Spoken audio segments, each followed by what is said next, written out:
সুদানে গৃহযুদ্ধ নতুন মোড় নিয়েছে। উত্তর দারফুরের রাজধানী এলফাশের অবশেষে র্যাপিড সাপোর্ট ফোর্সেস বা আরএসএফ এর নিয়ন্ত্রণে গেছে। এর মধ্য দিয়ে দেশটির সব রাজ্যের রাজধানী এখন এই আধাসামরিক বাহিনীর দখলে। দক্ষিণ দারফুরের রাজধানী নিয়ালা শহরের বাসিন্দারা বুধবার এই দখলকে ঐতিহাসিক ও আশাব্যঞ্জক ঘটনা হিসেবে বর্ণনা করেছেন।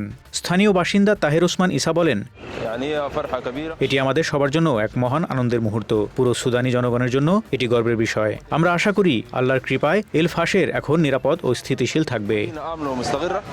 একজন স্থানীয় আইনজীবী মন্তব্য করেন, এটি একটি মুক্ত ও ন্যায্য সুদানি রাষ্ট্র গঠনের পথে প্রথম পদক্ষেপ। অন্যদিকে সম্প্রদায়ের নেত্রী ইনাস আব্দেল করিম জাকারিয়া বলেন, এখন সবচেয়ে জরুরি হল এলফাশেরকে নিরাপদ রাখা।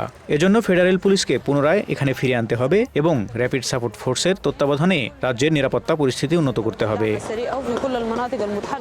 গত রবিবার আরএসএফ ঘোষণা করে যে তারা দীর্ঘদিনের তীব্র লড়াইয়ের পর এলফাশেরের পূর্ণ নিয়ন্ত্রণ নিয়েছে। বাহিনীর প্রধান ও সুদান ফাউন্ডিং কাউন্সিলের চেয়ারম্যান মোহাম্মদ হামদান দাগালো এক বিবৃতিতে বলেন, এটি যুদ্ধের এক কৌশলগত মোড় এবং সুদানের ঐক্যের পক্ষে বড় পরিবর্তন। দাগালো আরও জানান, আল ফাশেরে সংঘর্ষ চলাকালে সংঘটিত অত্যাচার ও হত্যাযজ্ঞ তদন্তে একটি বিশেষ কমিটি গঠন করা হবে। এর আগে গণমাধ্যমে গণহত্যা ও বেসামরিক নাগরিক হত্যার খবর প্রকাশিত হয়। জাতিসংঘের মুখপাত্র স্টেফান দুজারিক জানিয়েছেন, এলফাশেরে এখন পর্যন্ত ১৩৫০ জনেরও বেশি বেসামরিক মানুষ নিহত হয়েছেন।